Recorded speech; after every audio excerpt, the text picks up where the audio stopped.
Alrighty, so welcome back. We are now going to continue with the logistic regression algorithm. We're going to get into the heart of it, which is going to be the new cost function. And when we left off, we said that we had kind of a different way of looking at things. We wanted the algorithm to heavily penalize an incorrect sorting and to have a very low penalty for something that was sorted correctly into the right group. So we said if y is equal to 1, we wanted the new cost function to look something like this. This is a graphical representation, h of x, and we wanted, maybe 1 is right here. We wanted it to look something like this. Okay? So when I feed in whatever my h of x winds up being, which again is the sigmoid function, which is going to map it between a 0 and a 1, if y is equal to 1, I want it to have a very small penalty. But if y is equal to 1, and if y is equal to 1 and it guesses 1, have a small penalty. But if y is equal to 1, if the group should be group 1 and it guesses a 0, the cost should be very high, which is what the sigmoid will map into. So this right here is going to be, what is this, negative log of h of x. Okay? So that's what that function is. This will give us exactly what we want, depending on what the sigmoid kicks out. It's either going to probably be really close to 1 or really close to 0. If y is 1 and it's 1, very low cost. If y is 1 and it kicks out a 0 or something near that, it's going to have a very high cost. And so then we had, what if the grouping is y equals 0? Well, if that's the case, we want something like this. H of x, that's a 1, I promise. And then something that takes off like that, okay? So this right here, and that should probably have more asymptotic, but that's okay. So this function we said was negative log of 1 minus h of x, okay? So those are the two kind of pieces that we want to combine into a single cost function. If y is 1, we want it to use this one. If y is 0, we want it to use this one. In other words, y is 1, we want this equation.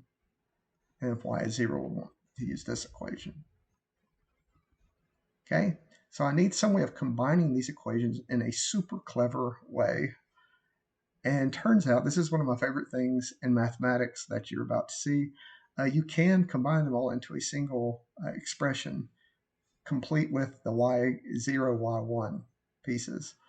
So if you want to pause the video and try to figure out how you can make this equation pop up if y is 0 and this equation pop up if y is 1 and the other one not be there when it's not supposed to be, go ahead and see if you can solve that. It is a really elegant solution, so I'll give you a second.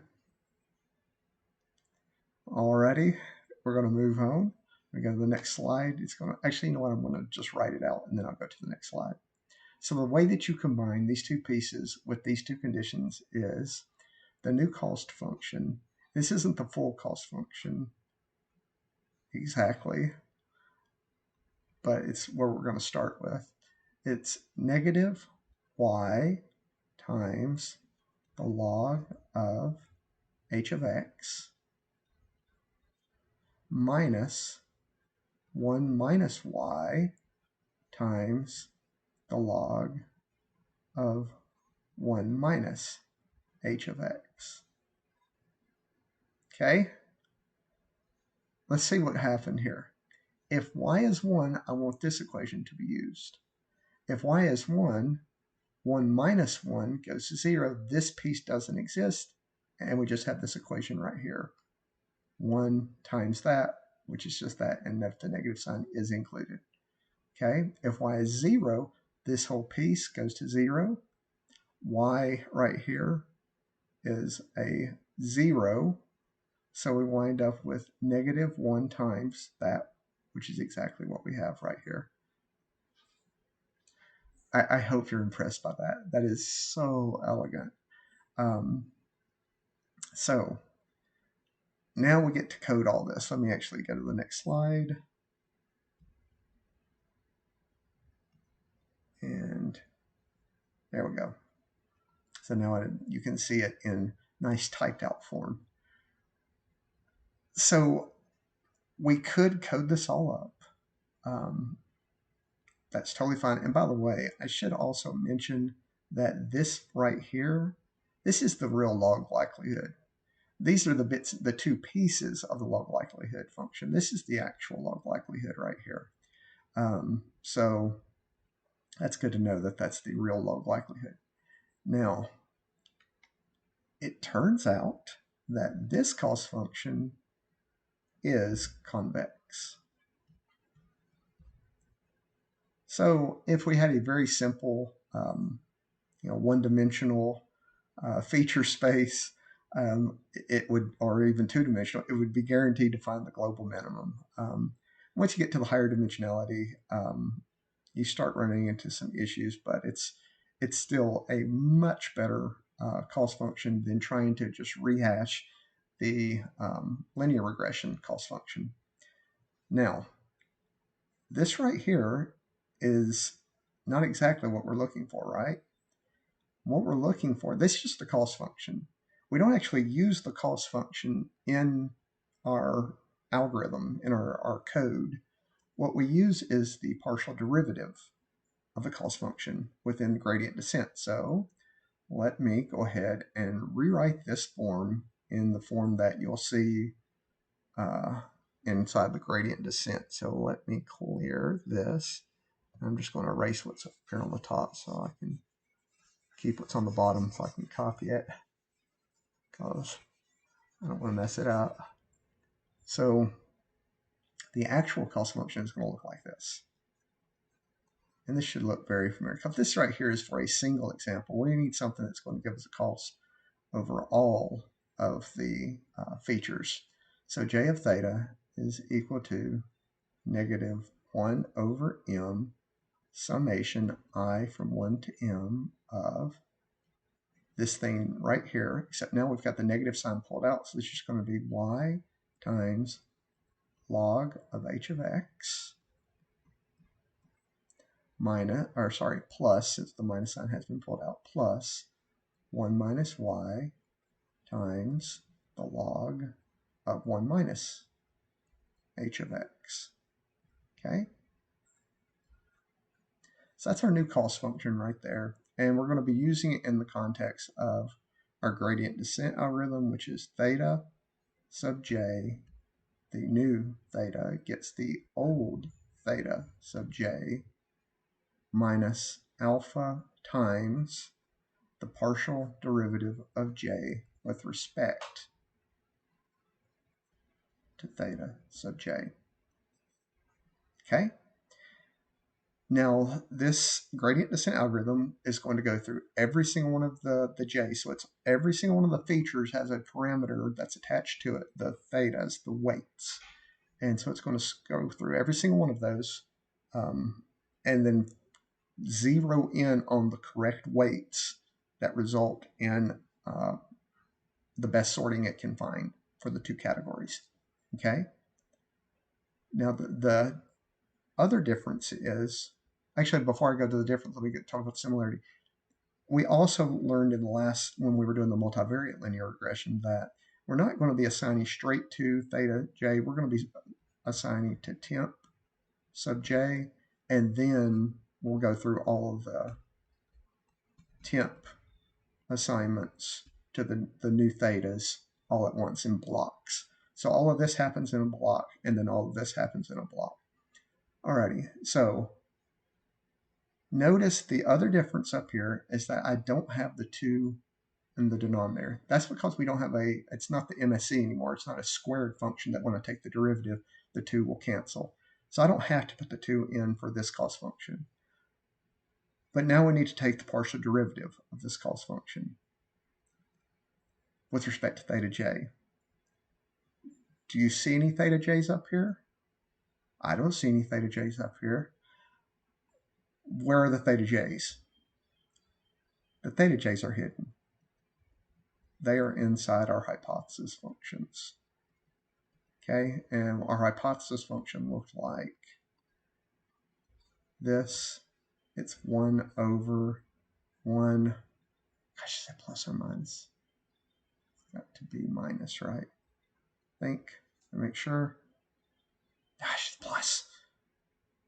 Knew I was going to get it wrong. E to the negative theta transpose x. This is where the theta j's are lurking. That parameter set right there. So every time we have the h of x, we actually have this sigmoid function kind of wrapped in it. And inside the sigmoid, we have our theta j's, or theta j's wrapped inside the theta transpose. I know that's a mouthful and I may have misspoken, but I hope you get the gist. I'm not going to try again. So this is going to be hidden in here, and so we need to take the partial derivative of this expression with the sigmoids kind of unwrapped. It's a lot. So what we're going to do is go through a very lengthy and careful derivation to where we can come up with a simpler expression that we would be able to implement the code on.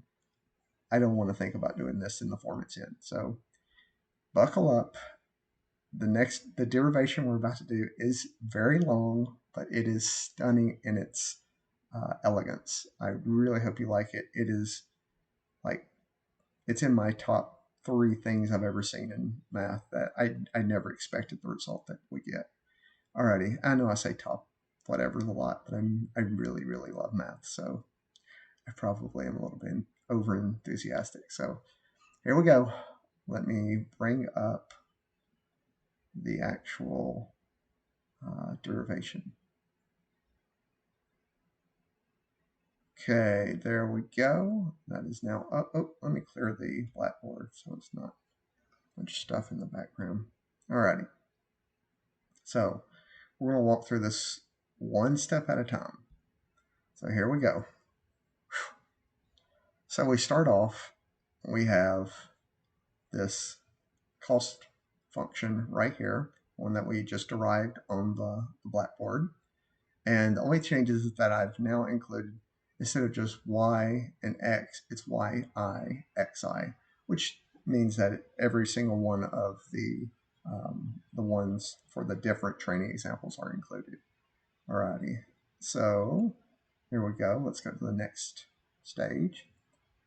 So for this derivation, we're going to break it into 2 pieces.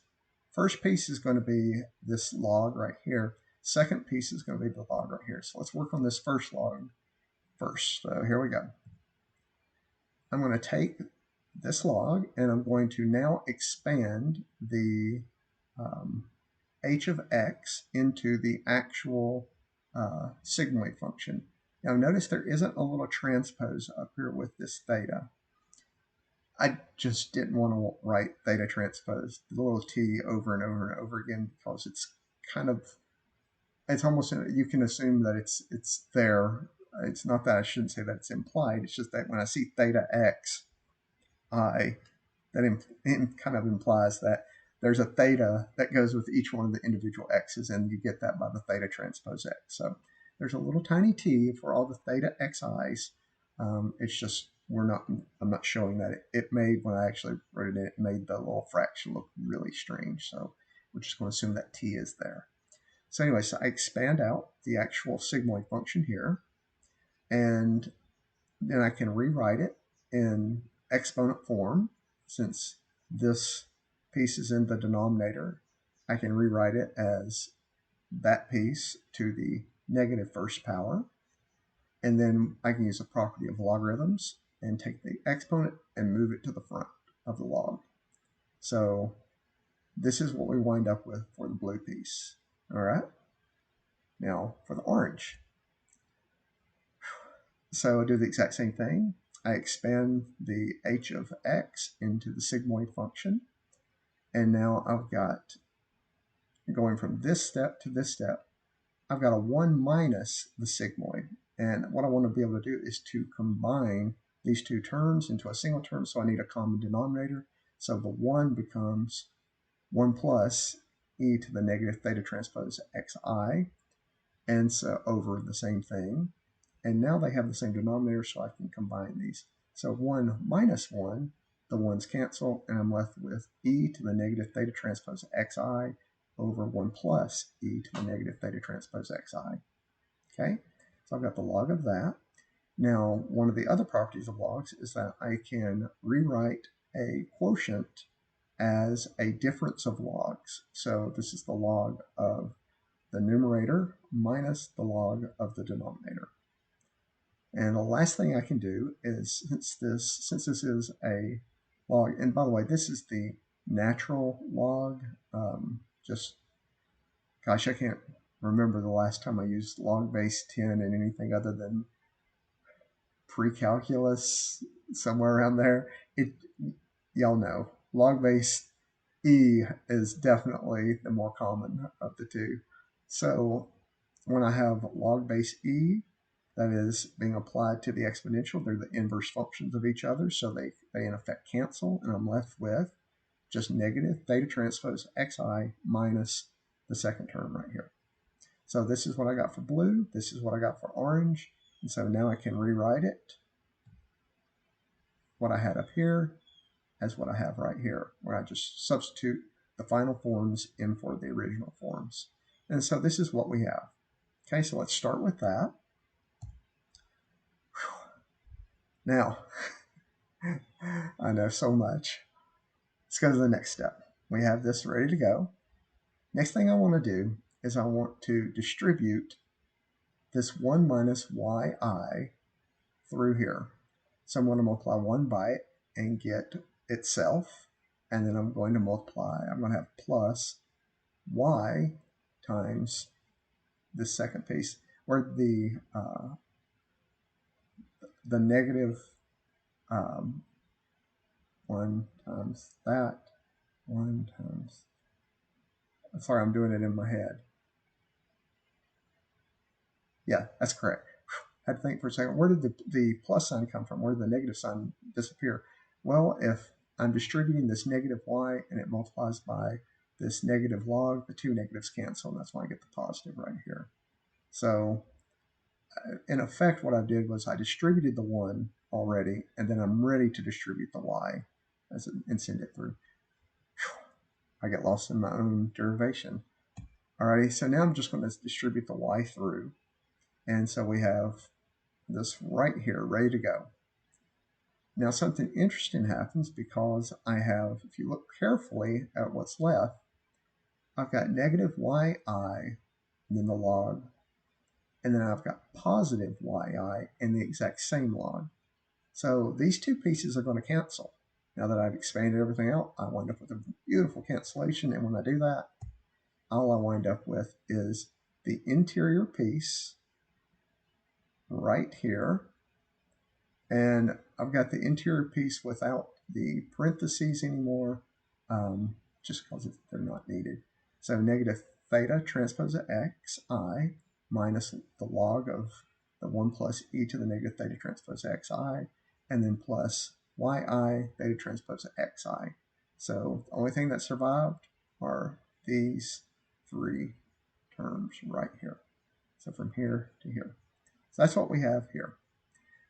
Now I'm going to take out of that this piece, this interior green piece right here, and I'm going to expand and work on it. So if I do that, I'm going to start off, I've got the very first thing I'm going to do is something very strange, but it works.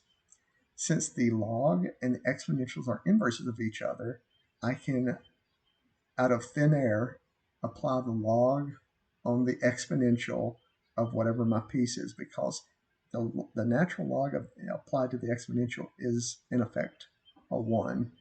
When you take the inverse of it, it's just of itself. It's, how to say that? Y'all know what I mean. The inverse function, f inverse of f of x is just x, and vice versa. F of f inverse of x is just x. So I did what I did before, except now I'm going in reverse. I'm taking this negative theta transpose xi, and I'm putting in front of it the log and then the exponential and moving it to the exponent. Totally legal, but a very strange thing to do. Okay, so now that I've done that, I can factor out the negative sign here since they're both negative. I have these two pieces. And one of the properties of logarithms is that if I have the summation of two logs, I can turn that into a product of a single log. So this becomes a single log of the first piece times the second piece. And when I distribute that, I wind up with something kind of interesting because this is positive. Let me rephrase that. This is e to the positive theta transpose x times 1, and then times e to the negative theta transpose x. So e to the positive transpose x times e to the negative transpose x is going to wind up e to the 0, which is where this 1 comes from. And then e to the positive theta transpose x times 1 gives me this term. So the 1 is given by the cancellation inherent with the positive times the negative exponent. And then the second term is just by the e to the theta transpose x times the 1. So this is what I wind up with when I kind of simplify the green right here. Okay? So now that I've done that, this expression becomes, I'm going to go ahead and move this term to the front and then put the new derivation in for the old expression right there. So this piece has become this piece. Alrighty? Here we go. So far, so good. Like I told you, this is long. Y'all don't want to know how many hours it took to figure this out. I had some breadcrumbs to follow, but there were a lot of skip steps. But here we go. So I start off with that.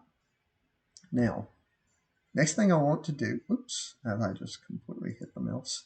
Next thing I want to do is, what did I do here? I want to start working on the partial derivative. The partial derivative of j, because that's what I'm going to be using, right, in my gradient descent algorithm. So the partial of j with respect to theta j, it does not depend on m whatsoever, so I can go ahead and move that into the interior. So now all I have to do is the partial of this expression right here. Okay, that's what I'm going to have to worry about now. So here we go, partial derivatives. If I take the partial derivative of these terms right here, well, the only thing that is not a constant is theta sub j. Everything else is a constant. So when you think about it, this expression right here, this theta transpose x, includes theta 0, x0, theta 1, x1, theta 2, x2, right? All of them added together. So when I'm taking the partial of that, the only thing that survives is the piece that includes the theta sub j. Theta sub j, x sub j. That's the term that's going to make it. So what I wind up with when I take the partial of this expression with respect to j is the y, which is a constant, and then the x sub j.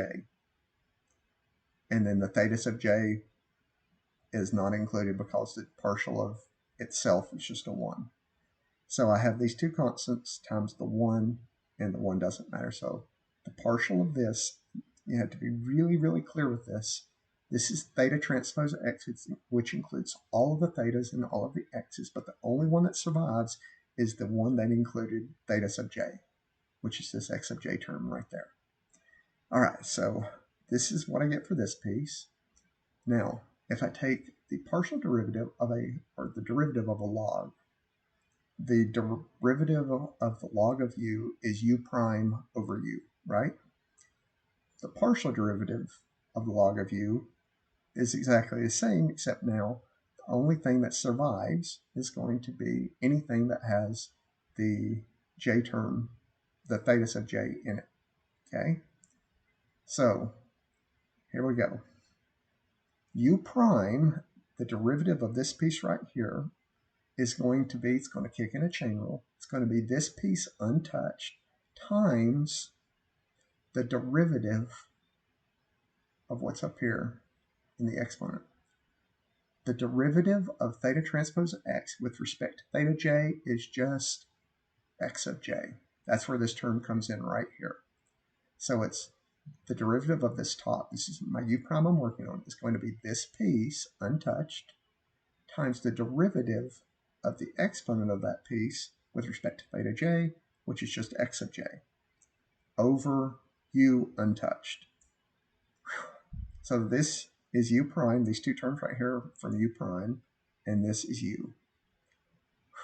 All right, that is the last giant leap that you have to make. Everything else sort of falls out. It's not too bad.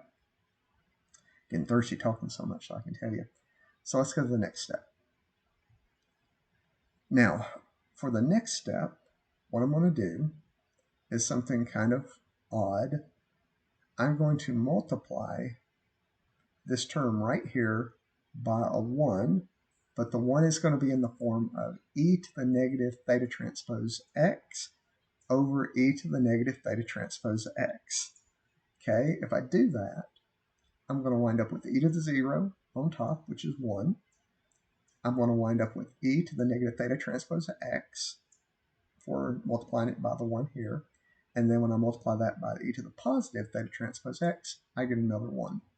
So I get 1 over e to the negative theta transpose x plus 1. Okay? Next step. Now, turns out that this right here, first thing I'm going to do is I'm going to distribute this negative sign. Let's just go ahead and distribute it. Now, that means this term is going to have a negative in front of it. This term will have a positive.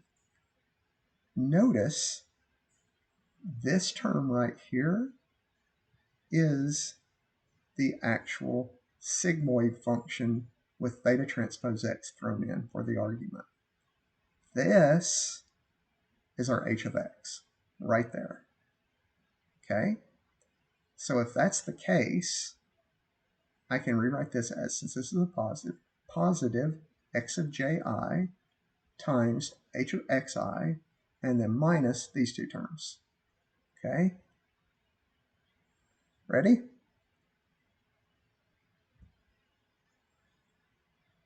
Now I'm going to factor out an x of j.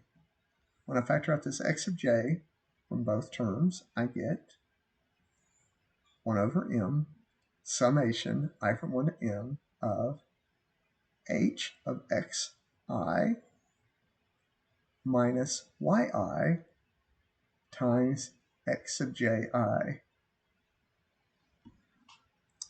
Does that look familiar to y'all? Have y'all ever seen this expression right here before? I sure hope you have. Let me go to the next slide to blow it up even more. This expression is exactly the same as the partial of j with respect to theta of j for the linear regression, multivariate linear regression algorithm. Turns out logistic regression uses exactly the same algorithm as linear regression with one big change. And that big change, let me close this and go to the next slide, is